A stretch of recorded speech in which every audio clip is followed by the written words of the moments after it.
Varicose veins కి సరైన చికిత్స కోసం సంప్రదించండి ఎవిస్ హాస్పిటల్. నమస్తే రమగారు. నమస్తే జయ. రమగారు, చిన్న పిల్లలకి చెప్పే కథల్లో భాగంగా ఏదైనా ఒక పంచతంత్ర కథ చెప్తారా? మనం ఒక సామెత కథ చెప్పాం, పిట్టపోరు పిట్టపోరు పిల్లి తీర్చింది. అంటే రెండు పిట్టలు ఒక వస్తువుని తెచ్చుకుంటే పిల్లి దానికి సగం దీని సగం పంచుతూ తినేయడం, సామెత మీద నుంచి కథ. ఇలాంటిది ఒక పంచతంత్ర కథ ఉంది. ఇది మనము తెలుసుకోవచ్చు, పెద్దవాళ్ళకు కూడా ఉపయోగపడుతుంది. అంటే లైఫ్ కి అప్లై చేయాలి జయ. పంచతంత్ర కథల్ని కథగా విని వదిలేయకూడదు, మన జీవితానికి అప్లై ఖచ్చితంగా పంచతంత్రాన్ని జీవితానికి అప్లై చేసుకోవాలి. మనం కొద్దిగా ఆలోచిస్తే ఆ కథ మన జీవితాల్లో ప్రతిబింబిస్తూ ఉంటుంది. అన్ని కథలు అంతే. సో పిల్లలకి చెప్పినప్పుడు ఇది పిల్లల కథగా ఎప్పుడూ పంచతంత్రాన్ని భావించద్దు. పంచతంత్ర చెప్పబడిందే జీవితాల కోసం. ఏదో జంతువులు బొమ్మలు కనపడి, జంతువుల పేర్లు కనపడి, జంతువు కథలాగా అనిపించగానే మనం ఏం చేస్తామంటే ఇది పిల్లలది, ఇది పిల్లలది అని అనుకుంటాం. పిల్లలది కాదు పంచతంత్రం. ఈ 5 తంత్రాలు మన జీవితానికి ఉపయోగపడతాయి. మనం మామూలుగా చూడండి, ఏదైనా ఒక పని చేయాలి, ఒకరితోటి ఒక పని ఉంది, వాడితోటి ఆ పని చేయించుకోవాలంటే సామధాన భేద దండోపాయాలు ఉపయోగించాలని చెప్తారు. సామధాన భేద దండోపాయాలు అంటే ఉపాయాలు 4. ఇప్పుడు నేను మీ దగ్గరకు వచ్చాను, మీతో పని చేయించుకోవాలంటే నేనేం చేయొచ్చు? స్వీట్గా మాట్లాడచ్చు, ఒకటి మాట్లాడి పని చేయొచ్చు. ఒకవేళ నేను మాట్లాడినా మీరెవరో నాకు తెలియదు అన్నట్టుగా అవుతారు, మీరు మొహం పెట్టుకుంటే నేనేం చేయొచ్చు? మీకు పరిచయం ఉన్న వాళ్ళని ఇంకొకళ్ళని ఎవరి ద్వారా అయినా నేను మిమ్మల్ని అప్రోచ్ అవ్వచ్చు. ఇప్పుడు ఇది 2 ఉపాయాలు అయినాయి చూసారు. ప్లాన్డ్గా చేయటమే కదా. జీవితం అంతా ప్లానింగ్ తోటే నడుస్తుంది. ఈ సామధాన భేద దండోపాయాలు ఏంటంటే, మొదటిది సామోపాయం, అంటే మృదువుగా మాట్లాడి మామూలు మాటలు. రెండోది దానం, నేను మీకు ఇది చేస్తాను, మీరు నాకు ఇది చేయండి. ఓకే. భేదం, ఇద్దరి మధ్యలో వాళ్ళు చేయమంటున్నారు, మీకు వచ్చు కదా అని అడిగితే వాళ్ళు చేయకపోతే నాకు రాదా అని వీడు తయారవుతాడు.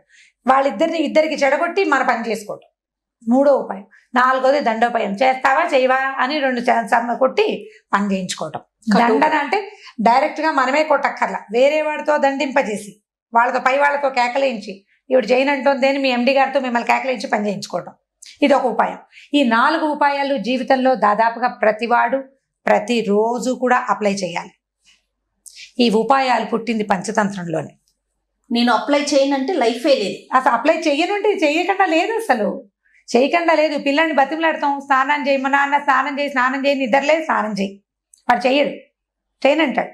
స్నానం చేస్తే చాక్లెట్ ఇస్తా అంటావా? అనవా? అంటాం. లేదా నాన్నకి చెప్పి 3వది నాన్నకి చెప్పే ఉపాయం ఉంటుంది, తర్వాత ఉపాయం.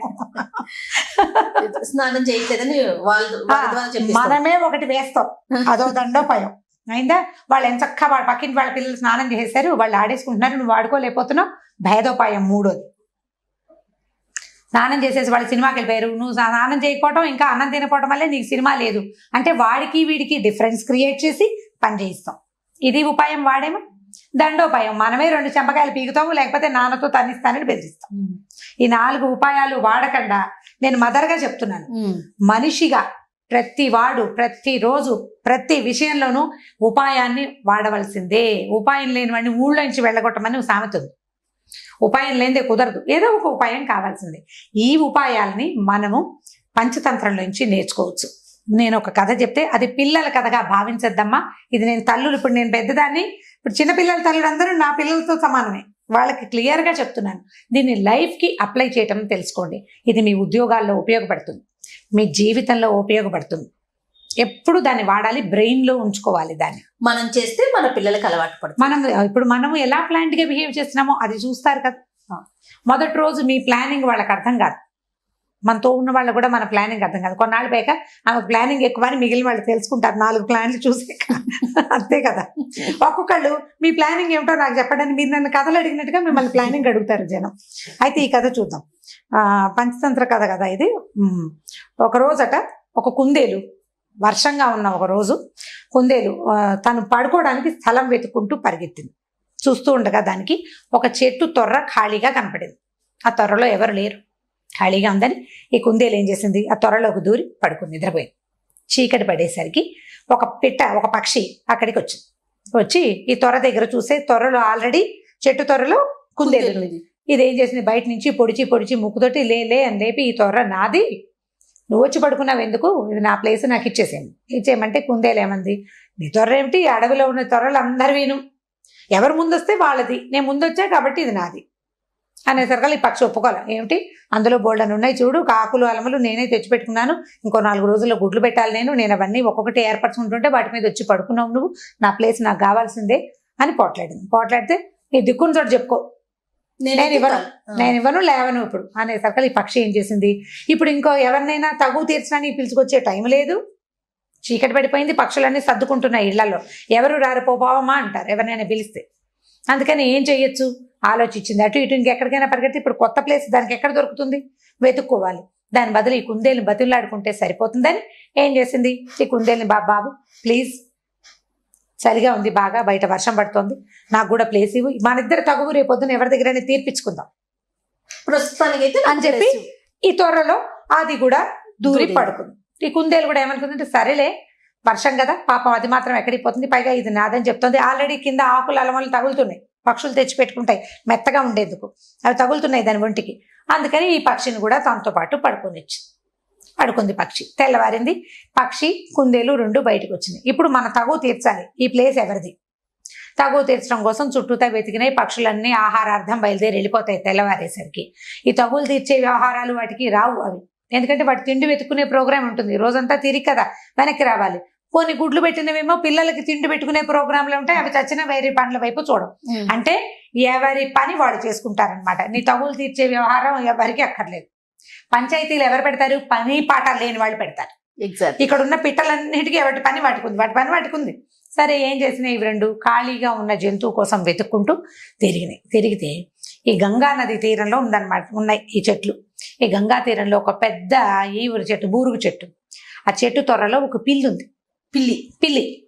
పిల్లి ఖాళీగా కూర్చుంటుంది, ముసలిది. దానికి పెద్దగా అంటే రోజంతా తిండికి కోసం వెళ్ళే ఓపిక లేదు, పిల్ల జల్లా లేరు, ఎవరికైనా ఆహారం తెచ్చిపెట్టాల్సిన పని లేదు, శక్తి ఉడిగిపోయింది, ఎక్కడో ఒక చోట కూర్చుంటూ ఏదో కాస్త తెచ్చు తిని, ముసలిది కదా కదలికలు తక్కువగా ఉంటుంది, అంటే పెద్దదనమాట. పెద్దవాళ్ళు ఏం చేస్తారు, ఏదో వేళకి చిన్నప్పుడు తిన్నంత ఆహారం వాళ్ళకి అక్కర్లేదు కదా, కొద్దిగా తిని ఎక్కువ గంటలు ఉండగలుగుతారు. పిల్లి కూడా అలాంటిదే.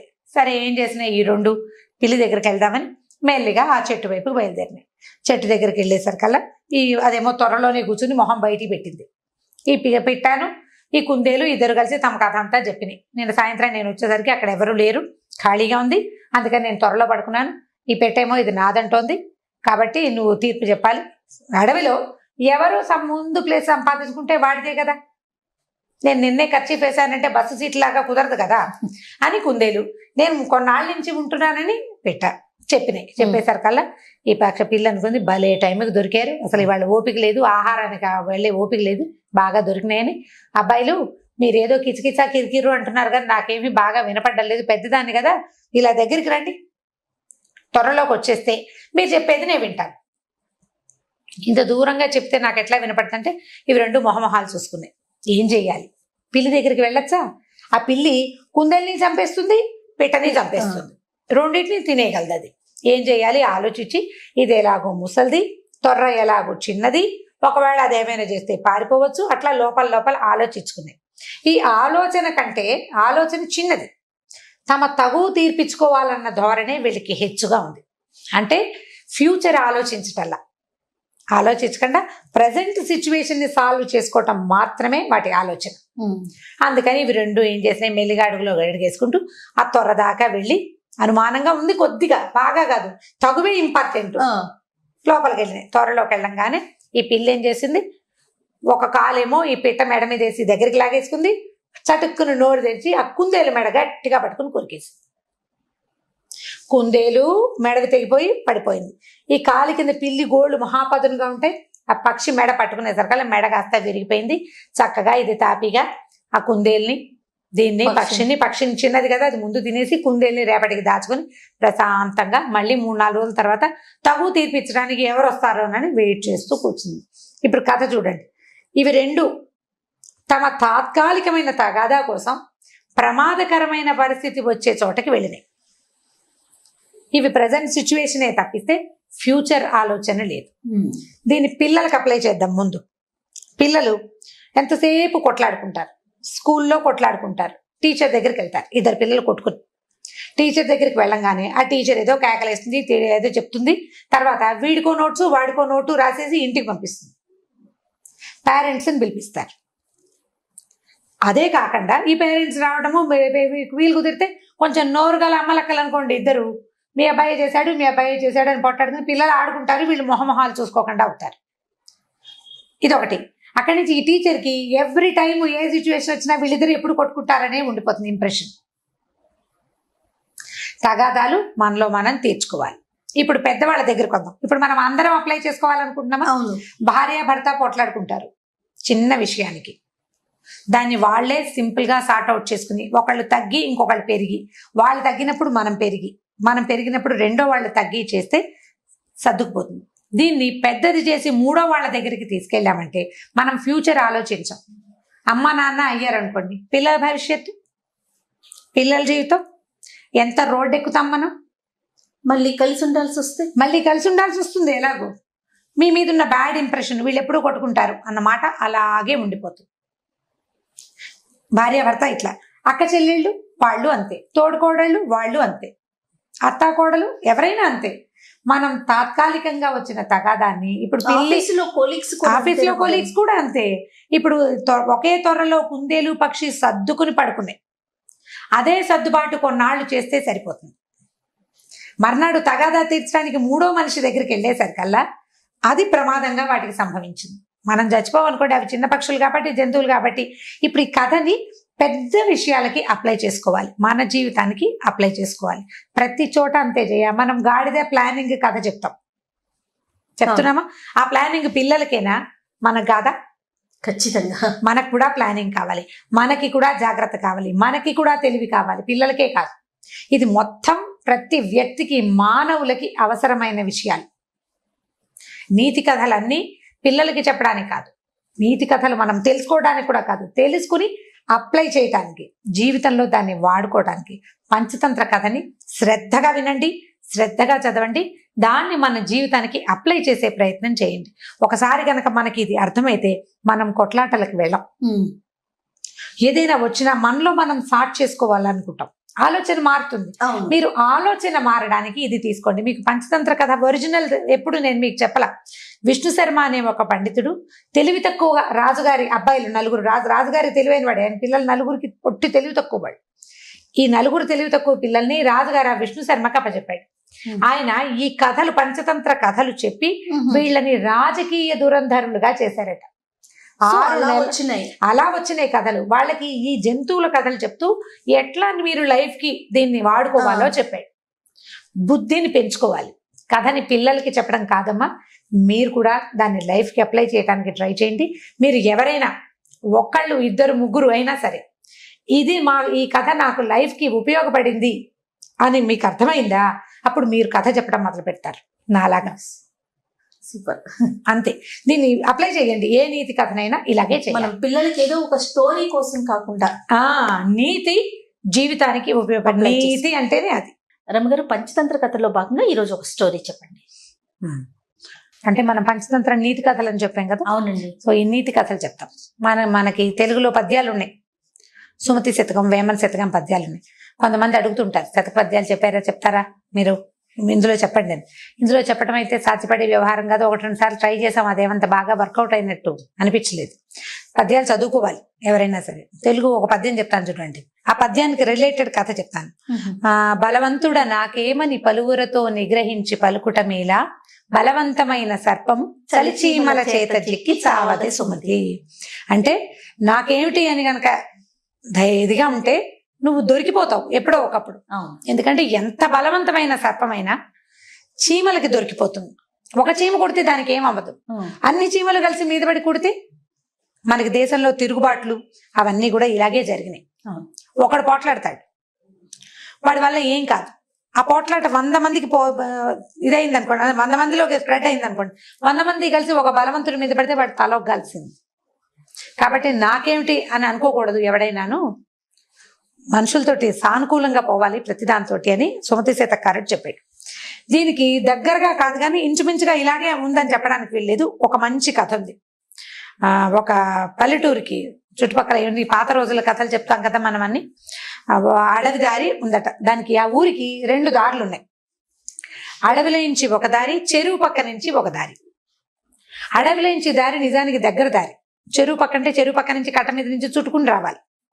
అయినా కూడా ఈ దగ్గర దారిని ఎవరు తీసుకోకుండా ఈ చెరువు చుట్టుపక్కల నుంచి నడిచేవాళ్ళ బోల్డన్ని కిలోమీటర్లు అంటే బోల్డన్ని మైళ్ళు నడవాల్సి వచ్చేది. ఎక్కువ పర్లంగుల దూరం ఉండేది. ఇది తక్కువ, కానీ వచ్చేవాళ్ళు కాదు. ఎందుకు వచ్చేవాళ్ళు కాదంటే మధ్యలో ఒక పెద్ద పుట్ట ఉందట. ఆ పుట్టలో పెద్ద పాము, చాలా పెద్దది.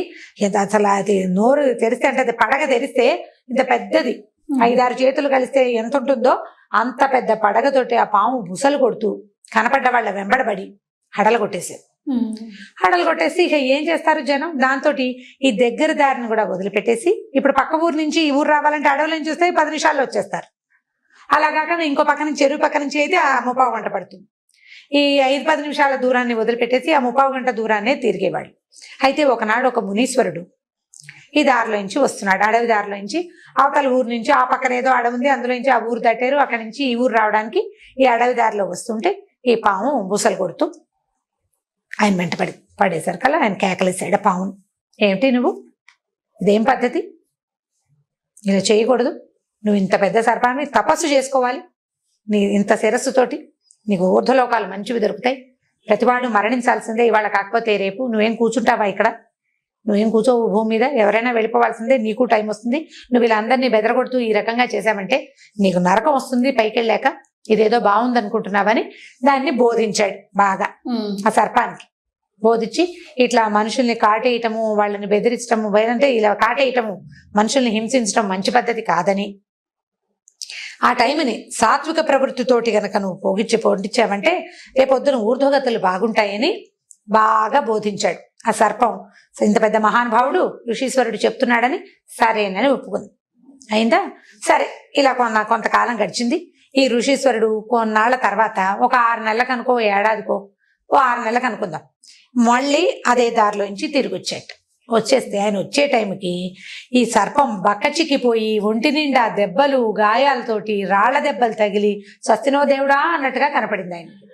ఆయన తెల్లబోయి, ఇదేమిటి ఇలా అయిపోయావు, మొన్న వచ్చినప్పుడు అంత శుభ్రంగా ఉన్నావు, అంత బారు, అంత బలంగా ఉన్నావు, ఇంత పడగా అంత ఇదిగా ఉన్నవాడివి, ఇలా అయిపోయావేమిటో నువ్వు అని అడిగాడు.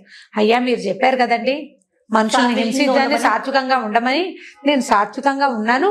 ఉండేసరికల్లా ఈ ఊరి జనం అంతా తెలుసుకున్నారు ఈ పాము ఎవరి వెంట పట్టలేదని, ఎవరిని చూసి బుసలు కొట్టట్లేదని, ఎవరిని కాటేయటానికి ప్రయత్నం చేయటం లేదని తెలుసుకుని వాళ్ళకి అలుసైపోయింది ఈ పాము.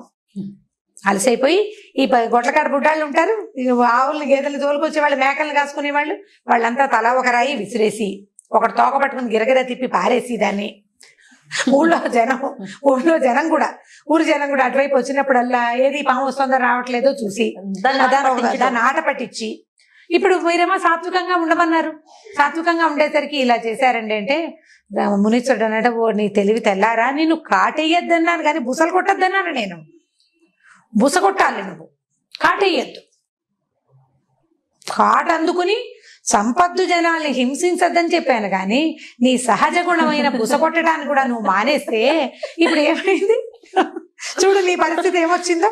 కాబట్టి ఇలా తెలివి తక్కువగా చేయకూడదు. సాత్విక ప్రవృత్తి అంటే అనవసరంగా అన్నెసెసరీగా ఎవరి జోలికి వెళ్ళొద్దని, అంతేగాని నీ సహజ ప్రవృత్తిని దాచుకోమని కాదు. బుస్సలు కొడితే వాళ్ళే పోయేవాళ్ళు, నువ్వు కాట అందుకుంటావో అందుకోవో వాటికేం తెలుసు, వాళ్ళకి తెలీదు. నువ్వు బుస్సు అంటే ఇంత పెద్ద పడగా తెరిచేసరికి భయం వేసి చచ్చిపోతారు ముందు, అవతల పారిపోయేవాడు. నువ్వు బుస కూడా కొట్టకుండా ఈ తల దించుకుని ఉండేసరికి రాళ్ళేసి కొట్టారు. కాబట్టి బుసలు కొట్టు అని ధర్మం చెప్పి వెళ్ళిపోయాడు. ఇప్పుడు చూడండి, సాత్వికంగా ఉన్ననాళ్ళు మనుషులకి అలుసుగా కనపడతాం మనం. మెతకగా ఉండే ప్రవృత్తిని దాచిపెట్టుకోవాలి. మీ ప్రవృత్తి అదే, మీరు ప్రతిక్రియలు చెయ్యరు ఎవరికి అయినా కూడా గంభీరంగా ఉండాలి మనుషులు. మెతకతనాన్ని బయట పెట్టుకుంటే పిల్లలకు కూడా అలసైపోతారు. జయ కొట్టేస్తా అని కొట్టరు తల్లులు, చిత కొట్టేస్తానంటారు. ఓ చమకాయ కొడితే ఓసారి వాళ్ళకి తెలుస్తుంది పిల్లలకి, కొట్టేస్తాను, చంపేస్తాను, చిత కొట్టేస్తాను, నాలుగు కోసేస్తాను, ముక్కు కోసేస్తా, ఇలా ఎన్ని తిట్లు తిడతామో పిల్లల్ని. డొక్క చించేస్తాను, నా రెగ్యులర్ డైలాగ్ అది. ఏమంటాను, నేను కూడా ఏం కొట్టలేను. ఎప్పుడో కొట్టినప్పుడు కొడతాము, ఎప్పుడో అది కొడతాను అని అన్నామా కొట్టి తీరాలి ఒక దెబ్బ. కనీసం 10 సార్లు బెదిరించి ఓసారి అయినా కొడితే పిల్లలు చూస్తే వాళ్ళిద్దరిని తిట్టుకుంటారు. అదే ఎవరైనా కానీ, ఇప్పుడు మావాడైతే నువ్వు చేసే పని చెప్తున్నామని చెప్తాడు నాకు. నేను అలాగే ఒక 5-6 సార్లు బెదిరిస్తాను. ఎప్పుడో ఒకరోజు చేతిలో ఉన్నది విసిరేస్తాను. కొట్టడమే, చేతిలో ఉన్నది విసిరేయటమే. నేను నీకు ఇవ్వను అన్నానా, ఇక నువ్వు ఏం చేసినా నేను చచ్చినా ఇవ్వను. ఇక పాకెట్ మనీ కట్టండి కట్టే, ఇక నువ్వు అడుగు. పెద్దమ్మ వచ్చినప్పుడు, మామయ్య వచ్చినప్పుడు, మామ నా పాకెట్ మనీ ఇవ్వట్లేదని దొంగ మాటలు వాళ్ళ దగ్గర చెప్పినా సరే, మీరు చావండి మీరు చెప్పినా సరే నేను ఇవ్వను, వీడింతే. ఆ మొండితనం మనుషుల దగ్గర ఉండాలి, పిల్లలకి తెలియాలి. ఈ కథ చెప్తోంది అందుకే. పిల్లలకు కూడా చెప్పచ్చు. స్కూళ్ళల్లో ఏం చేస్తారంటే, ఈ వీళ్ళ చాతకానితనాన్ని, మెతకతనాన్ని ప్రదర్శించకూడదు, కామ్గా ఉండాలి. ఉండేసరికల్లా బెదురుతారు, నాకు రాదు, నాకు భయం అన్నమాట చెప్పావా అవతల వల్ల కలిసిపోతాం. అందుకని మనం కూడా మెతకతనాన్ని దాచుకోవాలి, దాన్ని చూపించకూడదు. చాలా మంది దిగి నోటితో వాచా సూరత్వం ఉంటుంది, వాక్ సూరత్వం అంటారు. వాచా సూరత్వం అంటే మాటలే, కొట్టేస్తాం, చంపేస్తాం, పొడి చేస్తాం, అదేదో చేస్తాం. తీరా క్రియ వచ్చేసరికి ఏమి చెయ్యం, మనం ఏమి చెయ్యం. పోనీ మీరు దెబ్బలు కొట్టలేరు అనుకోండి, పిల్లల్ని కొట్టమని చెప్తున్నారు, రమ్మగారు బాగోలేదు అనుకోవద్దు, పిల్లల్ని కొట్టద్దు, కట్ చేసేయండి. కొన్ని ఏం కట్ చేయాలి, సోషల్ బాయ్ కట్ చేయడం. వాడు అరిచి గీ పెట్టినా వాడితో మాట్లాడద్దు. కొన్ని 10 సార్లు అడుగుతారు, 10 ప్రశ్నలకు కూడా సమాధానం చెప్పద్దు. నేను నీతో మాట్లాడను ఒక పూట, కొన్ని గంటలు, ఎక్కువ కాదు. దీన్ని మళ్ళీ బిగించి కైకేయిలాగా చేయకూడదు, అంత కాదు, కొద్దిగా మాటలు మానేయటం. తర్వాత పాకెట్ మనీ కట్ చేయటం. ప్రతి వారం శనివారం ఆదివారం ఐస్ క్రీమ్ ఇప్పిస్తామనుకోండి, ఈ వారం నువ్వు వల్ల చేసావు, నీకు ఇది ఇప్పించను అని మంగళవారం చెప్తే శనివారం దాకా ఆ మాట మీరు గుర్తుపెట్టుకోవాలి, దాని మీద నుంచోవాలి, మీ పరాక్రమాన్ని చూపించాలి. పాము దాని ఒరిజినల్ పరాక్రమాన్ని చూపించాలని ఋషీశ్వరుడు ఎలా చెప్పాడో అలాగే తల్లుల పరాక్రమం పిల్లలకి తెలియాలి. వీళ్ళు ఇలాగే చేస్తారు. అసలు మాట్లాడకుండా ఒక 1 or 2 hours ఉంటే చాలేమో, చాలా ఎక్కువ, ఎంత విలువెళ్ళాయిపోతారు, చాలా ఎక్కువ. కానీ వాళ్ళు మన మీద ప్రయోగిస్తారు, అది చూసుకుని చేయాలి. మనం చేసేమా ఇది మనం ఆవిడెవరో అడిగారు, మనం బ్లాక్మెయిల్ చేస్తే, ఇమోషనల్ బ్లాక్మెయిల్ చేయండి అని చెప్పాము ఒక కథలో. మనం చేస్తే వాళ్ళు అలవాటు చేసుకుని వాళ్ళు చేస్తారేమంటే చేస్తారు. వాడికి అలవాటు అయిపోయేంత ఎక్కువ నువ్వు చేయకూడదు, మనం దొరకకూడదు కదా. తల్లులకి ఎంత తెలివి కావాలి తెలుసా జయ, నిజంగా చాలా తెలివి కావాలి ఎందుకంటే పిల్లలు ప్రచండమైన తెలివితేటలు కలిగిన వాళ్ళు ఉన్నారు ఇప్పుడు, మామూలు తెలివి కాదు అసలు. వాడు నేను చెప్తుంటే 1 day బేబీకి తెలుసు మన సంగతి. మీరు ఎప్పుడు చెప్తారు, కీలరికి వాత పెట్టాలి, కీలరికి వాత పెట్టుకోవాలి. పిల్లలకి దొరకకూడదు, ఏమైనా సరే పిల్లలకే కాదు చేయ, కెమెరామెన్లు ఇద్దరు మనకేసి చూస్తున్నప్పటికీ మొగుళ్ళకి దొరకకూడదు, అత్తగారులకి దొరకకూడదు, అమ్మకి కూడా దొరకకూడదు. మనం చేసేది దొరికేమా దొరికిపోతాం అంతే. వీళ్ళు ఎవరికి దొరకకుండా ఉండాలంటే మనకి ఎన్ని తెలివితేటలు ఉండాలి. మొదటిది, మనం ఏదో కులాసాగా బద్ధకంగా ఏదో యూట్యూబ్ చూస్తూ ఏదో పని చేస్తూ కాలక్షేపం చేయకూడదు. బ్రెయిన్కి ఎప్పటికప్పుడు పదును పెట్టుకోవాలి. ఆడవాళ్ళు ఎంత తెలివిగా ఉంటే ప్రపంచం అంత బాగుంటుంది. సూపర్ అంతే, మనకున్న తెలివి ఖచ్చితంగా మనం కాదు. ఇప్పుడు మన పని మనిషి ఉంది, పని మనిషి తోటి ఒకలా, మనకి అందరికీ ఉంటాయి చేయాలి. పని అమ్మాయి తోటి ఒక రకంగా మాట్లాడతాం, అవునా? పని అమ్మాయితో మాట్లాడినట్టు మనం ఎవరితోటైనా మాట్లాడతామా? మాట్లాడు. అమ్మతో ఒకలా మాట్లాడతాం, అవునా? కూతురు దగ్గరకు వచ్చేసరికి అమ్మ దగ్గర మనం గారాలు పోతాం, పిల్లల దగ్గరకు వచ్చేసరికి వాళ్ళ గారాలు మనం భయపడతాం, వాళ్ళ గారాలకి లొంగిపోవాల్సి వస్తుంది. సో ఇప్పుడు ప్రతి వాళ్ళు ఇన్ని పాత్రలు పోషిస్తూనే ఉంటారు. ఇప్పుడు అందరితోటి ఈ ప్లే చేసేటప్పుడు ప్రతిసారి తెలివిగా ప్లే చేయండి. ఋషీశ్వరుడు చెప్పాడు, పరాక్రమాన్ని చూపించద్దు కానీ నీ రకాన్ని చూపించు, నీ సంగతి చూపించు. నీకు పడగుంది, ఫోర్లు ఉన్నాయి, నీకు విషం ఉంది, నువ్వు ఎప్పుడైనా కాటేయగలవు. ఆ భయం ఉండాలి అవతల వాళ్ళకి. సో ప్రతి స్త్రీ నేర్చుకో, ప్రతి తల్లికి ఈ తెలివితేటలు ఖచ్చితంగా ఉండవలసిందే. పాము కథ చెప్పి మమ్మల్ని పాములాగా మారమంటారంటే పాముకి లాగా మారమంటలేదు. ఋషీశ్వరుడు చెప్పింది నువ్వు కాటు వేయద్దు, నీ ఒరిజినల్ నేను ఇది చెయ్యగలను అని చూపించాలి. చూపిస్తే అందరూ కంట్రోల్లో ఉంటారు, ప్రపంచం అంతా మన గుప్పెట్లోకి ఉంటుంది. అప్పుడే మనం సరిగ్గా చేయగలుగుతాం. అప్పుడే మన ఆఫీసుల్లో కూడా ఆఫీసుల్లో ఇంతే, మనం వర్క్ ప్లేసుల్లో ప్రతి చోట మన అస్తిత్వాన్ని మనం నిలబెట్టుకోవాలంటే తెలివిగా వ్యవహరించాలి.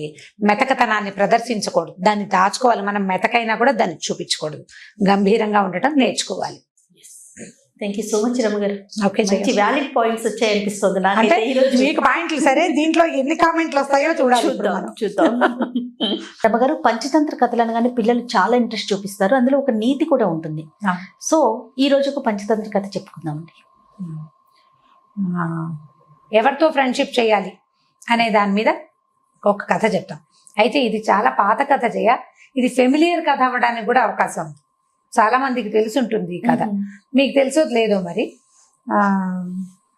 అంటే ఇప్పుడు వ్యక్తులు తమలాంటి మన ఇవి ఉన్న వాళ్ళే, అంటే ఒకటే జాతి వాళ్ళతో స్నేహం చేయాలి, ఒకటే కులం వాళ్ళతో, కులం అనకూడదు దీన్ని, ఈ కులం బ్యాడ్ వర్డ్, సేమ్ మనలాంటి వాళ్ళతో, కమ్యూనిటీ అంటే ఒకే తెగకి చెందిన వాళ్ళతోటి స్నేహాలు చేయాలి. వేర్వేరు తెగల వాళ్ళతోటి స్నేహం చేసినప్పుడు అప్పుడప్పుడు ఎక్కువగా అది ఫెయిల్ అవ్వడానికి అవకాశం ఉందని చెప్పే పంచతంత్ర కథ ఇది. అయితే ఈ పంచతంత్ర కథలు చెప్పే నాటికి ఇది చాలా పురాతనమైన పద్ధతి కదా, 500-600 సంవత్సరాల క్రితం కథలు ఇవి. అప్పటికి మనుషుల్లో కూడా ఇలాంటి జాతి వ్యవస్థ అది స్పష్టంగా ఉందో లేదో మనకి పెద్దగా అవగాహన లేదు. కుల వ్యవస్థ ఖచ్చితంగా ఉంది, చాతుర్వర్ణాలు ఎవరి పని వాళ్ళ నుంచి వాళ్ళు చేసుకునే విధానం ఉన్నదే అన్నమాట. అలాంటప్పుడు రాజుగారి అబ్బాయిలకి విష్ణు శర్మ చెప్పిన కథలు ఇవి. 4 రాజకుమారులకి చెప్పారు. అయితే ఎవరితో ఫ్రెండ్షిప్ చేయాలంటే మంచి చెడు తెలుసుకుని స్నేహం చేయాలి, మూర్ఖులతోటి స్నేహం చేయకూడదు. తర్వాత మన స్వజాతి కానివాడు, అంటే ఒక శాకాహారి మాంసాహారి స్నేహం చేయకూడదన్న నీతి కూడా అందులో ఉంది. ఈ శాకాహారి మాంసాహారి అంటే జంతువుల్లో ఉంటాయి కదా, కొన్ని జంతువులు శాకాహారులుగానే ఉంటాయి. పెద్దదైన ఏనుగు ఒట్టి ఆకుల అలవలు తిని బతుకుతుంది. దానికి అంత శరీరం ఎలా పెరుగుతుందో ఆకుల అలవలతోటి మనకి తెలుసు, దాని పుటకే అది. కోతులు మంకి అవన్నీ కూడా శాకాహారులు, ఏళ్ళని ఇవన్నీ. ఇప్పుడు మాంసాహారులు అనేసరికల్లా నీళ్లలో ఉండేవి మాంసాహారులే, పక్షులన్నీ మాంసాహారులే, పెద్ద జంతువులు అంటే నక్క తోడేలు లాంటి సాధారణ జంతువుల నుంచి హైనాలు ఇవి కాకుండా పులుడు సింహాలు మాంసాహారు, ఇవన్నీ మాంసాహారులు. ఇప్పుడు ఒక మాంసాహార జంతువు ఒక శాకాహార జంతువు స్నేహం చేస్తే మాంసాహార జంతువు వల్ల శాకాహార జంతువుకి సమస్య రావచ్చు అని చెప్పే కథ అన్నమాట ఇది. ఇదేంటంటే ఒక కోతట ఒక చెరువు పక్కన ఉన్న, ఒక నది పక్కన ఉన్న మామిడి చెట్టు మీద ఉండేది.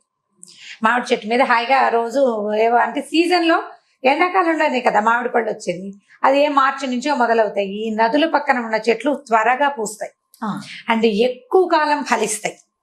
పుష్పించడము తొందరగా ఉంటుంది, ఫలించడము ఎక్కువ కాలం ఉంటుంది, ఈల్డ్ ఎక్కువ ఉంటుంది కదా నీటి ఇవ్వక ఉండేసరికి. అయితే ఈ మామిడి చెట్టు మీద ఉండే కోతి అది మార్చి నుంచి, అంటే మనకి ఇక్కడ పచ్చకాయలు వచ్చే టైంకి దానికి పళ్ళు వచ్చేసేవి. ఆ పళ్ళు తింటూ ఉండేది మార్చి నుంచి. అట్లా ఎండాకాలం వెళ్ళేదాకా మళ్ళీ ఇంచుమించు ఆషాఢం శ్రావణం వచ్చేదాకా మామిడి పళ్ళు తినేది. అయితే ఇది మామిడి పళ్ళు సగం తిని పడేసి ఒక పండు వస్తుంటే రెండో పండు కింద పడిపోయి నది మొదట్లో పడేది, నది ఒడ్డున పడుతుండేవి. ఆ నదిలో ఒక మొసలి ఉండేదట. ఆ మొసలి ఈ పడిన మామిడి పండును తిని చూసింది, ఎంతో బాగుంది. సహజంగా మొసలి మాంసాహారి, శాకాహారం కూడా తినేదేమో. ఇప్పుడు శాకాహారి కాదండి మొసలి, అసలు పళ్ళు తిందు, మీరు పిచ్చి కథలు చెప్తున్నారని నన్ను అడగకూడదు, ఎందుకంటే కథ ఇలాగే చెప్పాడు ఆయన. ఇది మీరు మేము అనుకుని చెప్పే కథ కాదు కదా ఇది. అంటే ఒక నీతిని మనకి ఇంజెక్ట్ చేయటం కోసం చెప్పబడిన కథ కదా. ఈ మొసలి ఇక మామిడి పళ్ళు తినేది, తింటుంటే చాలా బాగున్నాయని కోతికి చెప్పింది. కోతి ఏం చేసింది, అప్పటి నుంచి కొంచెం స్నేహం చేసుకున్నాయి అనమాట రెండు. ఈ రకరకాల పళ్ళు తను కోసుకుని తింటున్నప్పుడల్లా ఓ పండు కిందకి పడేస్తుండేది, అడవిలోకి వెళ్ళి జామ పళ్ళు తెచ్చు తినేది, ఓ 2 జామ పళ్ళు మొసలికి కూడా తెచ్చిచ్చేది. ఇలా తీయటి పళ్ళు తింటూ ఉండేది మొసలి. అయితే ఇలా రోజులు గడుస్తూ ఉండగా ఒకసారి చాలా పళ్ళు, పెద్ద గాలి వాన వచ్చి పళ్ళు ఎక్కువ రాలిపోయింది. కోతి మొసలి తినగలనని తిన్నాయి. కోతి అంటే ఒక కోతే ఉండదుగా, చుట్టుపక్కల పోవడానికి కోతులు ఉండుంటాయి, అవి ఇవి అన్ని తినేగా కూడా కొన్ని పళ్ళు ఉండిపోతే ఈ మొసలి ఏం చేసింది, ఈ పళ్ళని తన భార్యకి తీసుకెళ్ళిందట. దేనికైనా మగదానికి ఆడది ఉండాల్సిందే కదా, తన ఆడ జంతువుకి పట్టుకెళ్ళింది మొసలి కోసం. పట్టుకెళ్తే ఆ మొసలి ఆడ మొసలి తిని చూసింది, ఎంతో బాగుంది, ఎంత బాగుందోనంటే అప్పటి నుంచి ఇది కోతి నా ఫ్రెండ్, మేమిద్దరం కబుర్లు చెప్పుకుంటున్నాము, అక్కడ చెరువు ఒడ్డున మాట్లాడుకుంటున్నాం, ఈ నది ఒడ్డున అని చెప్పేది. అక్కడి నుంచి ఈ ఆహారం పంచుకుని తినడం వల్ల స్నేహం ఏర్పడుతుంది. ఇవి రెండు బాగా ఆ కబుర్లు ఈ కబుర్లు, చెరువులో ఇంతలు విశేషాలు, నదిలో ఉన్నవి, నీళ్ళల్లో ఉండేవి అన్ని మొసలు చెప్పేది, అడవిలో ఉన్న విడ్డూరాలు అవన్నీ కోతి చెప్తుండేది, మాట్లాడుకునేవి. ఇలా ఎక్కువసేపు కబుర్లు చెప్పుకుంటూ భార్య దగ్గరికి వెళ్ళేది కాదట ఈ మొసలి. వైఫ్ తో స్పెండ్ చేసే టైం తక్కువ, ఫ్రెండ్ తో స్పెండ్ చేసే టైం ఎక్కువ. ఇలా అయ్యేసరికి అలా ఆడ మొసలికి కోపం వచ్చింది. ఎంతసేపు వెళ్ళి ఆ నది ఒడ్డున అక్కడ కూర్చొని ఉంటాయి. అయితే చెప్పింది, ఇదేం చేసింది, ఇది కోపం వచ్చేసిందట ఈ ఆడ మొసలికి. ఇది ఎంతసేపు అక్కడ మాట్లాడుతుంది, నా దగ్గరికి రావటం లేదు వీడని చెప్పేసి ఏం చేసిందంటే ఈ మొసలికి ఏం చెప్పింది, నువ్వు ఎంత తియ్యటి పళ్ళు తెస్తున్నావు, నీకు ఇంత తియ్యటి పళ్ళు ఇచ్చే నీ ఫ్రెండ్ ఉన్నాడు చూడు, వాడు ఎంత గొప్పవాడు, వాడే ఇస్తాడు పళ్ళు, ఎందుకంటే నువ్వు కోసుకోలేవు కదా చెట్టుకి. అంత తీయటి పళ్ళని తిని రోజు అవే తిని బతికే వాడి గుండె ఎంత తీయగా ఉంటుందో, ఆ గుండెని నాకు రుచి చూపించు అని అడిగింది. ఇప్పుడు గుండెని రుచి చూపిస్తే అది ఉంటుందా? జంతువు చనిపోతుంది, ఉండదు. ఈ మొసలి సరేనని ఒప్పుకుంది, బుర్ర లేదు దానికి. అది సరే, భార్య 2 సార్లు 3 సార్లు ఆ కోతి గుండె కోసం అడుగుతూనే ఉండేది, తీసుకురావా అంటే ఈసారి అని కొన్నాళ్ళు నడిచింది. తర్వాత ఒక రోజు మాటల మధ్యలో తన భార్య ప్రస్తావన వచ్చినప్పుడు మా ఆవిడ నిన్ను ఎప్పటి నుంచో తీసుకురమ్మంటుందో, నిన్ను చూస్తానంటుంది అని కోతిని అడిగేసరికల్లా కోతి దానిదేముంది, వస్తా పదా, నన్ను తీసుకెళ్ళు అని చెప్పేసి ఈ మొసలి వీపు మీద కూర్చుంది కోతి. ఈ 2 మరి కోతి పెద్దగా ఈత కొట్టడాలు అవి రావు దానికి. మొసలి వాళ్ళ ఆవిడ అక్కడెక్కడ ఉంటుంది అంతఃపురంలో, ఇవి వెళ్ళాలి కదా ఇక్కడి నుంచి. ఈ మొసలి మీద ఎక్కింది.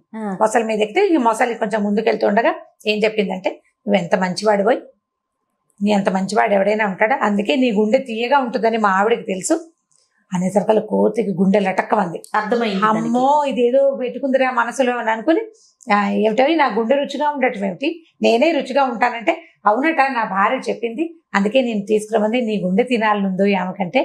అయ్యో అలాగా, భలేవాడివి. వెంటనే కోతి తెలుసుకుందనమాట. నేను వెంటనే మాట మార్చేసి, భలేవాడివి, ముందే చెప్పద్దు, నా గుండె చెట్టు మీద పెట్టొచ్చాను అని చెప్పేసరికల్లా మొసలుంది, నిజమా గుండె చెట్టు మీద పెడతారంటే, నాకు 2 గుండెలు ఉంటాయి, ఒక గుండె చెట్టు మీద పెట్టుకుంటా, 2వ గుండె నా దగ్గర ఉంటుంది.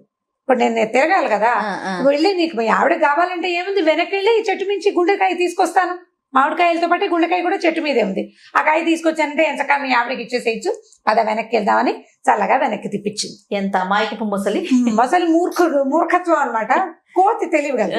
సరే, ఇద్దరు వెనక్కి వెళ్ళారు. కోతి చక్మని చెట్టెక్కి, ఓరి పిచ్చివాడా, నువ్వెంత మూర్ఖుడివి, నా గుండె తింటే నేను బతుకుంటానా, నీ స్నేహితుడిని చంపడానికి నీ భార్య ఎత్తు వేసింది అనే విషయం నీకు తెలియదంత మూర్ఖుడివి నువ్వు. ఒక ప్రాణికి 2 గుండెలు ఉంటాయి అని కూడా నీకు తెలియదు, నువ్వు అంత మూర్ఖుడివి. నీలాంటి మూర్ఖుడితోటి కనుక స్నేహం చేస్తే ఇక నేను నా పని ఎప్పటికప్పుడు ఇలాగే నేను సూపులో పడుతూ ఉంటాను. మూర్ఖులతోటి స్నేహం చేయకూడదు. పైగా నీ బుద్ధి వేరు, నా ఇది వేరు. ఇప్పుడు నా మీద నీ కోపం రాగానే నువ్వు నోరు తెరిచి పళ్ళతో పట్టుకున్నావా, నేను చచ్చిపోతాను. తెలియక పొరపాటున నా జాతి కాని వాడివి, మాంసాహారివైన నీతోటి స్నేహం చేశాను, నీతో ఇంకెప్పుడు స్నేహం చేయను, నువ్వు నన్ను పిలవద్దు, నేను నీ దగ్గరికి రానని చెప్పేసి ఆ మామిడి చెట్టు దిగి ఇంకో పక్కకి వెళ్ళిపోయింది. మొసలి ఏం పరిగెత్తినా దాన్ని పట్టుకోలేదు. నీటి మీద స్పీడ్ గా వెళ్తుంది కానీ నేల మీద అంత బాగా నడవలేదు కదా, చెట్లెక్కలేదు. కోతిని పట్టుకోవడం దాని వశం ఉండదు. అయ్యో అని తల బాదుకుని ఈ భార్య మాటలకి ప్రలోభపడి అనవసరంగా అమ్మాయి ఏదో ముద్దుగా చెప్పిందని అనుకున్నాను, కానీ నా స్నేహితుడిని దూరం చేస్తుందని నేను అనుకోలేదు. ఇలాంటి తెలివి తక్కువ పని చేసినందుకు వృధాగా స్నేహాన్ని పోగొట్టుకున్నానని బాధపడుతూ మొసలి వెనక్కి వెళ్ళిపోయింది. ఇంకా ఎప్పుడు కోతులు నీటిలో ఉన్న జంతువుల జోలికి వెళ్ళలేదట ఆ తర్వాత. దీంట్లో నీతి ఏంటంటే, స్నేహితుల నుంచి దూరం చేయడానికి భార్యలు కూడా ప్రయత్నిస్తారు అనేది ఒక నీతి ఒకటి. తర్వాత మన జాతి కనబడంటే మనలాంటి లైక్ మైండెడ్ పీపుల్ తోటే స్నేహం చేయాలి, కానీ జాతి అంటే ఇందులో వెంటనే వేరే అర్థాలు వచ్చేస్తాయి. అంత విపరీత అర్థం ఏం లేదు. లైక్ మైండెడ్ పీపుల్ తోటి, ఒకటే రకమైన ఆహార విహారాలు ఉన్న వాళ్ళతోటి స్నేహం చేయాలి. ఇప్పుడు మనం చూడండి, ఈ ఇంటర్నెట్ లో ఫ్రెండ్షిప్, ఇప్పుడు ఫేస్బుక్ ఫ్రెండ్షిప్ చేస్తారు. ఈ ఇండియాలో ఉన్న అమ్మాయి ఫారెన్ లో, సౌదీ అరేబియాలో ఎక్కడో ఉన్న అబ్బాయి, వీళ్ళిద్దరికి ఫ్రెండ్షిప్. వాడు ఏదో చెప్తాడు, నాకు 30,000 కావాలి, 25 లక్షలు కావాలి, 20 లక్షలు, 5 లక్షలు కావాలంటే వాళ్ళని నమ్మి అకౌంట్లలో వేసేస్తున్నారు డబ్బులు. అవునండి. ఇప్పుడు వాడెవరో జాతి, నేనెవరో జాతి అనే ఇంగితం ఉండడం లేదు. ఇప్పుడు మన దగ్గర లోకల్ జాతుల గురించి కాకుండా ఇలా విపరీతపు జాతుల గురించి జాగ్రత్త పడాలి కదా, జాగ్రత్త పడాలా. సో ఇలాంటి వాటిని స్నేహం చేసేటప్పుడు ఎలాంటి వాళ్ళతోటి స్నేహం చేయాలి. పైగా ఆల్రెడీ దెబ్బతిన్న వాళ్ళని మనం పేపర్లలో చూస్తాం, మన యూట్యూబ్ ఛానల్స్ లో కూడా కనపడుతుంటాయి. అసలు సోషల్ మీడియాలో ఒక పెద్ద దుమారం లాగా రేగుతుంది. మళ్ళీ అదే పని ఎందుకు చేస్తారో జనాలు అర్థం కాదు. మళ్ళీ అవే పని చేస్తారు.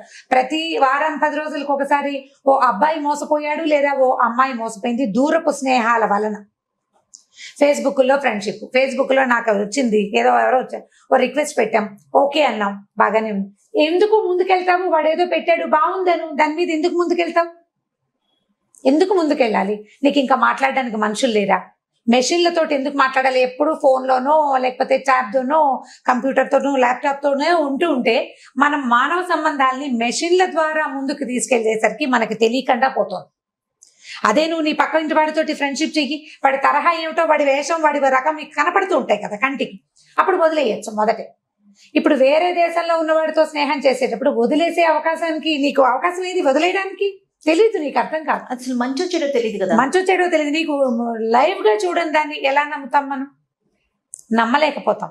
ఈ విష్ణు శర్మ చెప్పిన ఏనాడో చెప్పిన పంచతంత్ర కథలు ఇప్పటికీ అప్లై అవుతున్నాయి జయ. ఇప్పటికీ తెలివి తక్కువగానే ఇప్పటికీ మోసపోతూనే ఉన్నారు జనం. ఈ కథలన్నీ కూడా మీరు మోసపోకండి, ఎవరైనా మోసపోతున్నారని తెలిస్తే వాళ్ళని హెచ్చరించండి అని చెప్పడానికి. దయచేసి ఈ కథలో నీతిని తీసుకోండి. ఏ కథ అయినా ఒక వర్డ్ ఎక్స్ట్రా వెళ్ళంగానే ఇది ఈ ఫలానాది చెప్పద్దు, ఫలానాది చెప్పండి, చెప్పిన గుడ్ కంటెంట్ ని మీరు తీసుకోలేకపోతున్నారు.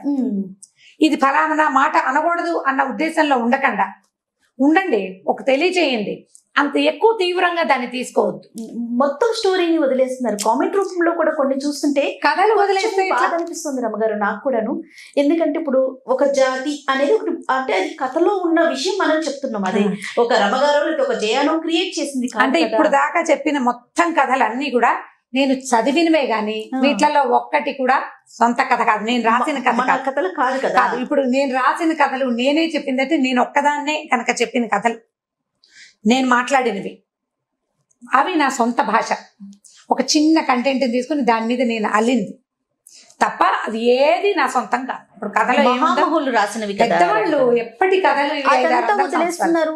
ఈ వర్డే రాంగ్, ఇదే ఎందుకు తీసుకొస్తున్నారంటే మీరు దయచేసి కొంచెం బ్రాడ్ మైండెడ్ గా ఆలోచించండి. అంటే ఇప్పుడు కథను తీసుకోవాలి, ఇది కథనే తీసుకోవాలి. ఇప్పుడు జాతి గురించి అంటే జాతులు బయట వాళ్ళతో స్నేహాలు చేయడం ఎప్పుడు సేఫ్ కాదు. మనుషుల్ని చూసినప్పుడు స్నేహాలు తప్పకుండా. మనం అమెరికా వెళ్ళాం, అమెరికన్స్ తో ఫ్రెండ్షిప్ చేయొచ్చు, వాళ్ళకి లైవ్ గా వాళ్ళు మనకి కనపడతారు కదా. ఈ కథలో అయితే ఫ్రెండ్షిప్ వరకు ఆగితే ఏదైనా వెళ్ళనుకుంటండి, అదే ఎక్కడైనా మంచి. అది ఎక్కువ వెళ్ళకూడదు, ఎక్కువ వెళ్ళకుండా జాగ్రత్త పడితే బాగుంటుంది. రైట్, థ్యాంక్ యూ రమ్ గారు. ఓకే జయ. ఈ వీడియో కనుక మీకు నచ్చినట్లయితే లైక్ చేయండి, షేర్ చేయండి. మరిన్ని వీడియోస్ కోసం మా ఛానల్ ని సబ్స్క్రైబ్ చేసుకోండి.